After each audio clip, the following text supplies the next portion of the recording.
Tu regardes, tu restes, tu fais partie du truc. Ici, on ne fait pas de contenu fast-food. Chaque vidéo est un terrain de jeu, un champ de bataille, une énigme. Tu veux juste cliquer, passe ton chemin. Tu veux comprendre, rire, cogner, réfléchir, alors reste jusqu'au bout. Et si t'es encore là à la fin, t'es pas juste un abonné, t'es un complice. Bonjour, bienvenue à Gilles de Presse. Aujourd'hui, 10 utopies politiques qui ont viré au cauchemar. Vous allez voir que l'histoire est gorgée de situations d'utopie dont on nous a promis un rêve, le rêve d'un monde parfait. Mais quand ce rêve devient un programme politique, il peut virer au cauchemar. C'est donc 10 utopies politiques qui ont promis le paradis et livré l'enfer. 1. L'URSS, l'égalité par la terre. En fait, l'URSS a existé entre 1917, donc avec la Révolution russe, jusqu'à nos jours en 1991 avec la chute du mur de Berlin. Contexte historique, la Révolution russe de 1917 renverse le tsarisme et promet une société sans classe. Mais dès les années 1930, Staline impose un régime autoritaire. Purge, goulag, famine en Ukraine, les holodomors, culte du parti. Les prolétaires de tous les pays, unissez-vous, qu'on disait. Dans l'URSS, c'est surtout le parti qui s'unifie contre sa propre population. L'utopie égalitaire devient une machine à broyer et le peuple, censé être souverain, devient surveillé, censuré, sacrifié. En fait, l'URSS, à travers le stalinisme, devient un pays, devient un régime totalitaire où tout est contrôlé et où l'idéologie du parti unique est mis de l'avant tout le temps, tous les jours. 2. Le Cambodge de Pol Pot, le retour à zéro. Ça, c'est le régime de Pol Pot. Ça s'est passé entre les années 1975 à 1979. Je vous donne le contexte. Les Khmers rouges prennent le pouvoir et veulent effacer toute trace de modernité. Ils abolissent l'argent, la propriété, les villes. Résultat, 2 millions de morts, imaginez, sur 8 millions d'habitants. Retour à la terre, suppression des écoles, des médecins, des livres, une utopie radicale où tout savoir est suspect. Les scientifiques, c'est suspect. Et où le simple fait de porter les lunettes peut vous condamner, imaginez. 3. La Chine maoïste, le grand bond en avant, comme on disait. Ça s'est passé entre les années 1958 et 1962. Je vous donne le contexte. Mao veut transformer la Chine en superpuissance industrielle. Il impose des quotas irréalistes, des fours artisanaux, une collectivisation brutale.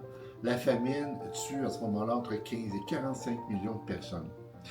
Des villages transformés en usines, des récoltes gonflées sur papier, brûlées dans les champs, le progrès devient un dogme et l'utopie maoïste une tragédie silencieuse. 4. La République islamique d'Iran, la foi comme une loi. Et ça existe encore aujourd'hui, depuis 1979. Je donne le contexte. La révolution iranienne renverse le Shah, accusé de corruption et de soumission à l'Occident. L'ayatollah Khomeini instaure une théocratie, donc un pouvoir basé sur la religion, où la loi religieuse prime sur les droits civiques. Fin du Shah, début de l'espoir, mais très vite les libertés s'effacent. Les femmes sont contrôlées, les opposants emprisonnés, les minorités persécutées. L'utopie islamique devient une théocratie rigide qui persiste encore aujourd'hui. 5. Galt Gulch, le rêve libertarien effondré. Ça s'est passé en 2010 et 2014. Dans le contexte, des entrepreneurs américains tentent de créer une enclave libertarienne au Chili, inspiré par Ayn Rand. Le projet s'effondre dans les conflits juridiques, les arnaques et les infrastructures défaillantes. Pas d'impôts, pas de loi, juste la liberté, c'est ce qu'on nous promet. Mais sans règles, c'est le chaos. Le rêve d'un paradis libertarien devient un cauchemar juridique, une utopie sans État qui finit en procès.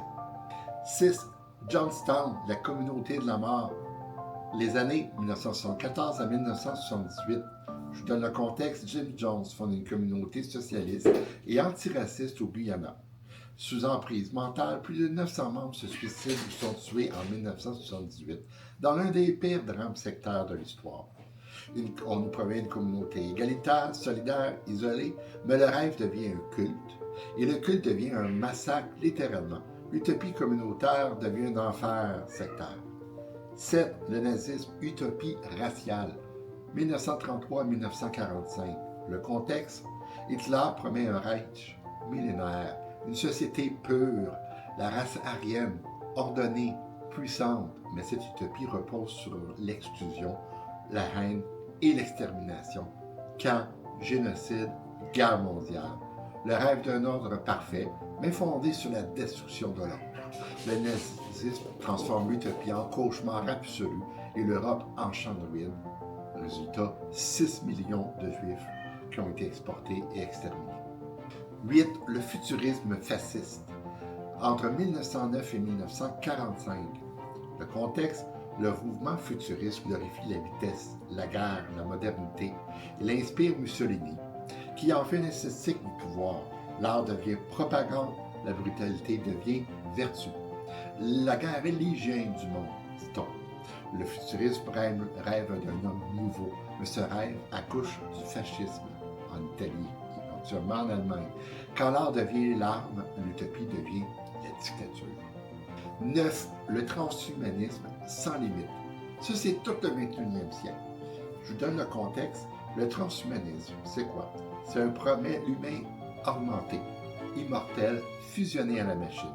Mais il soulève des questions éthiques, inégalité, perte d'identité, contrôle technologique.